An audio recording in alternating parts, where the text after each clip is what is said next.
Hey y'all, welcome back to our channel, Somos, where we give you some of our observations. And I ask you to forgive me in advance for how I may sound. My allergies are still in full effect. They're bad. And Cece had a volleyball tournament today, which they won the whole tournament. So Mama was yelling and everything. So I have a halls, and this is a real channel. So um, Juan's going to start us off today. Today, our subject on the channel will be the budget. And Juan is going to lead us off with what we did with our budget, how we came up with the budget, why we did a budget, all that good stuff. So, Well, how y'all doing? I'm not going to talk about what we did with the budget, and I'll explain that after. But pretty much budgeting is important. I'm going to explain to you why we did it. Um, we got married young. We were 20 and 21. 19, 20. Whatever we were young. All right. Military, no money. Netta was getting out of the military, and I was PFC. You don't make that much money as an E3.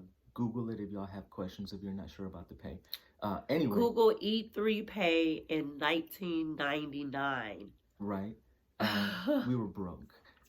That being said, we needed to find a way to make our money work for us. So we created a budget, trying to build financial stability for ourselves. Growing up with lack, we wanted to make sure that we didn't do the same for our kids. And we just wanted a little more ourselves. All right. So the things that we ended up doing with budgeting, the reason why we did it, at one point in time, we were a family of 6 living in the house. Our older ones are gone now. We only have 2 in the house, but where we are now, it helped us get here from what we started originally. So again, single income, just myself working, Netta at home taking care of the children. We needed to make sure that we made our check last from paycheck to paycheck. We needed to get accustomed to a way of life as well. So when you start budgeting, it helps you learn the differences between your wants and your likes. And there's nothing wrong with getting a lot of the likes, purchasing some stuff, but you got to make sure you get the wants or the needs first, and then the stuff that you might think is nice to have or to own afterwards.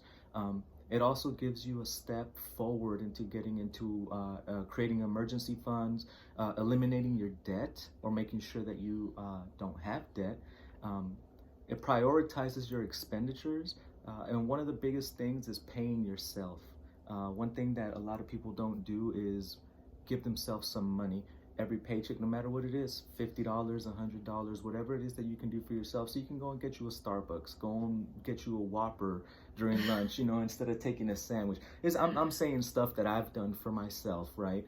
But the only way you can make that happen is if you create a budget so that you're not taking away from a pot of money that's already set up to pay something else. So that's why we've done that in our lives. The biggest thing for us in the military, if you get pay raises every time you go up in ranks. So we've always gotten accustomed to living a certain way. And when we get a pay raise, the pay raise doesn't increase our spending budget. It increases our savings. It increases investments, because we're already used to living a certain way, a certain lifestyle. So just because you get more money doesn't mean you spend more. All right. That's how you get into debt, and that's how you get into problems financially. So that's some of the reasons why we have done what we have done. Now, earlier I said I wasn't going to get into the how, and the reason why is because with me being the active duty military, I was either gone at training all the time, I was deployed, and it was kind of hard to do stuff being away from home. But with Netta being a homeschooling mom, she stayed home and she took care of the budget. She's a diamond in the rough, I'll put it that way. There's been many horror stories that we have known about people that don't manage money properly, especially when you get an influx of income.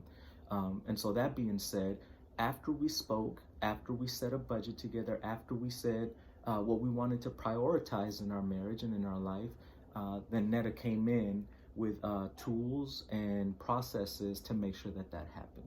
So that's what's worked for us. Gentlemen out there is never anything wrong with letting the woman take over some parts of your marriage, of your life, whatever it is, all right? A man does not have to run everything. you do need that partner in life to make sure that everybody can succeed. So with that being said, I'll hand it over to Netta. She can talk about some of the things that we have done budgeting. Yay. Okay. To reiterate some of the things that he said, we're a team. One of the things I love about our marriage, if I can go off a little bit, is that we've always worked. You can, but we have a time limit, don't forget. Okay. I'm going to try my very best, and you just took a lot of seconds, so. Okay. One of the things that I think Juan and I do very well is work as a team. It doesn't always look pretty, but we end up getting good results when we work as a team as opposed to doing everything as individuals. Another thing that I would like to touch on too, Juan gave you the why we did it. I'm going to give you a little bit of the how we did it. Of course, getting married back in 1999 and living off of, correction, E2 pay. Oh yeah, that's true. Right? That's E2 true. pay. I was trying to give me a raise. I got out of the military, and of course we had Trayvon, so it was the three of us, and Juan was still in the military. I was not working. However, when we moved from Louisiana to Hawaii, I started working, and I worked for a while. Yeah. That's how and where our budgeting just took off, and we started implementing some of the things that I'm going to share with you now. When I was working, I met one of my pharmacists that I worked with. Beautiful spirit. He taught me. It was more than me just working, doing pharmacy things. He would talk to me about finances. He would talk to me about my mental state. Like, it was just, he was just mentoring me, and I grabbed as much as I could and brought it into my home. I didn't do everything perfect. We didn't do everything perfectly, but we did what worked for us and made sense. And this video is going to be longer than 10 minutes. I can see that already. So to get into the how we did it, I'm going to go teacher mode a little bit. A budget. What is a budget? A budget is an estimate of income and expenditure for a set period of time. So you're going to take whatever money you have, that income, and you're going to say what that money is going to do for a set period of time. We are prior military. One is retired military. So I'm going to use the example of what our life was like when he was in and how we set this process up. We got paid on the 1st and the 15th. Every month, like clockwork, 1st and the 15th. So I set up a budget. What bills do we need to pay on the 1st? What bills do we need to pay on the 15th? And I use different things to do that. The tried and true way that works for me, because I'm a visual learner, is pen to paper. Okay. I'm not going to get up, but I have 3 notebooks that I have used in the course of our 23-year marriage, of where I budgeted every single month of every single paycheck that we got. I would write November 2018, mortgage, lights, water, food. I would go through and write every single thing that we would spend money on, and I would give it an amount. If it didn't have an amount, I would leave it blank. But if it was there, I could go back and say, hey, we spent $500 this month on eating out. We need to rein that in, okay? But I wrote it down. When I wrote it down, I made it plain. I saw it. I put eyes to this paper. I was not willy-nilly with where our money was going. I knew exactly where it was going because I wrote it down every month faithfully.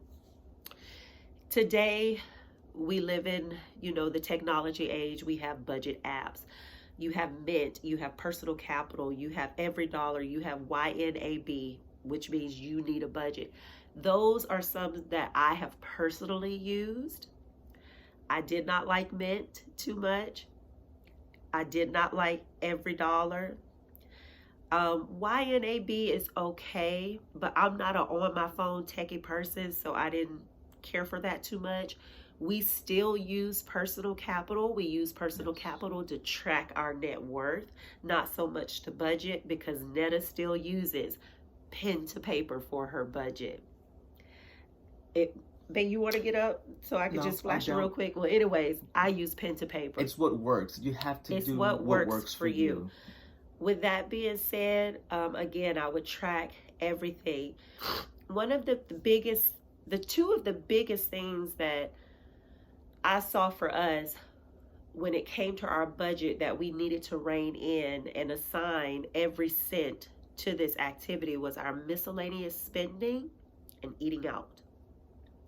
Those are things that you will be surprised at how much money you spend on those two things alone. Miscellaneous spending could be the Starbucks. It could be the bag of chips you pick up while you're waiting in line to pay for your gas. It could be the kids and the expenditures they have with school, the expenditures with sports, extracurricular activities. Your kids can take a lot of money out of your pocket. And you don't track those things because it's, especially now where we're in a swipe society, you just swipe here and you swipe there and you don't see it. One of the ways you can combat that is the envelope system. That's dated, but it works. You say, I'm giving myself $500 this month for miscellaneous spending. Once that $500 is gone, it's gone. But it helps you because you have it in an envelope, physical cash. It's there. You can see it. The envelope system is great. If you don't have good discipline with money, you should start it. You should look it up online. There are many ways to do it. You basically just divide money up by how you want to use it. Miscellaneous spending, going out to eat, the kids' activities, everything that you spend money on, you can have an envelope for. I want to put $50 in the going out to eat. I want to put $100 in the kids' activities. You decide what you want to do, but use a system that's tangible, that you see it, because if you see it, then you're aware and you can make a change if you need to. One of the other things that can eat your budget up is groceries. Yes. Okay? And no shade to nobody. I wish somebody could give me some. We didn't get no food stamps in the whole 23 years that we've been married. We tried. They denied us. We didn't get it. So that means our grocery bill came out of our E2 paycheck, okay? E2 to E7 paycheck. One of the things that I've learned to do when it comes to cutting your grocery bill, because food prices change, all that stuff, but your habits don't necessarily have to change. I always shop my pantry before I go to the grocery store. Yes. If I go in the pantry this week and I see noodles and I see spaghetti sauce, I see this can of beans or whatever like that, when I go to the store, I don't repurchase those things because I have them in the pantry. Not only do I shop my pantry, I make meals out of what's in my pantry. So if I got spaghetti noodles and spaghetti sauce and a can of beans, then I know that week we're going to have spaghetti. And because I got beans that week, we probably going to have some chili or something. So I make meals and I shop my pantry.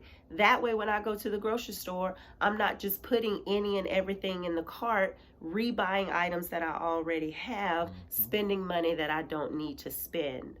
Another thing with groceries, shop the outside of the grocery store. Everything in the middle, Lord knows we know, is not particularly healthy for you, but it's stuff that it's miscellaneous. The outside has the meat, the cheeses, the dairy, the milk, the produce, everything. Those are things that you need to have in your house. Those are things that you need to spend money on. Those are the things that we should be eating anyways. When we get into the chip aisle and the cookie aisle and stuff, all that stuff costs extra money that we don't need and gives us extra weight that we don't need as well. Last thing about groceries. Yes. Go ahead. Okay. The last thing about groceries, math teacher here. Shop by units, okay? Learn the conversions. If a pack of bologna costs 98 cents right here, but down a couple of rows later, they have one for 94 cents, I'm getting the one for 94 cents. Shop by units, not necessarily by brand, okay? I can promise you the cereal at Walmart tastes just the same as the cereal at Aldi. If you have a 30-ounce box of cereal that costs $4, but you have one over here, oh, I don't think my kids will eat that much, I'm going to get this 22-ounce box. No, you're going to get more bang for your buck if you buy the bigger box instead of thinking you're saving a couple of cents on the smaller box. You're going to get more cereal in the bigger box than the smaller box. You save some money. So those are just some things with the groceries. I do have a list. One of the things that I used to do, keep in mind I said used to do, we had no spend Thursdays. That was very hard. I didn't like Thursdays. That was a day that we said, we're not spending 1 red cent, not a dime. We chose a day out of the week where we didn't spend any money, and you will be amazed at how much money you can save, how much money you'll see stay in your home when you just take a day to not spend any money. You can go 1 day out of the week and not spend money.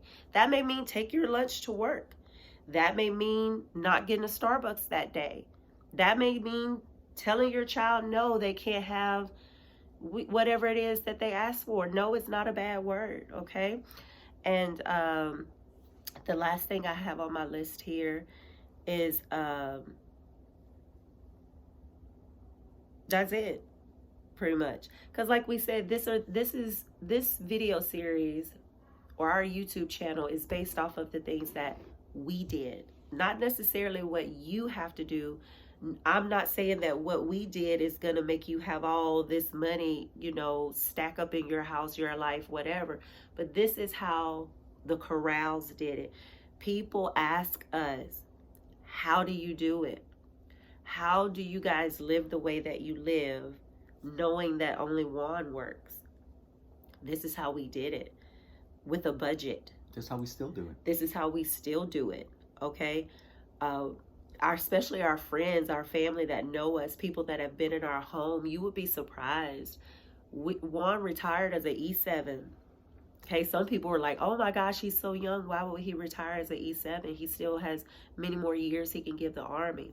Remember in our last video, I said, money is time. I wanted my husband at home. I would live under a bridge with him, eating ramen noodles and bologna sandwiches all day, every day, to be with him rather than having all the money in the world. That's what's important to me. So my husband retired, but we still live like he was an E7 in the military. So when you see us out and about and stuff, it's because we've used these simple, practical things to keep more money into our home so that we can enjoy life.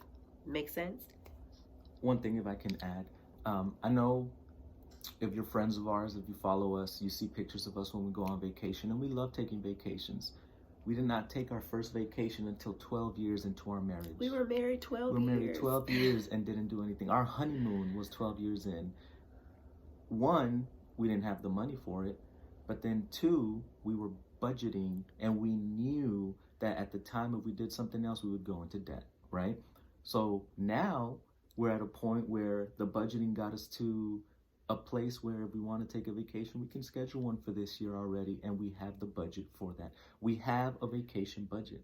So as you grow in this, it's not just going to be groceries, it's not just going to be gas, it's not just going to be kids, clothing, supplies, whatever it is. It's miscellaneous. That's part of the paying yourself. We pay ourselves with vacations, and we budget for it. So yes, because I love to go. She loves to go. But yeah, that's our video for today. It went longer than 10 minutes, but I think you guys will enjoy it. Again, if you guys have any questions, I do get inboxes. I had someone inbox me last night, as a matter of fact, and I'm looking forward to going over that topic that they inboxed me about one day. We don't know anything. This is just some of our observations. This is why the Corrals do what the Corrals do. It's just who we are. Thank you so much for watching this video tonight. Send us some messages with ideas, topics that you would like to see us discuss, questions that you may have, or even just to say, hey, y'all, we see you, you know, and we're not trying to be monetized. Like we're doing this because we just want to be a blessing. We're not trying to go YouTube viral. We're just trying to be a blessing and give back in whatever way that we can. We are not the gatekeepers on how to manage money or what to do with money, because I'm pretty sure, I know for a fact there are smarter people out here than us. But this is just the Corral way. This is what the Corrals have done, and we just want to share that with you. So thanks again for watching. Netta and Juan out.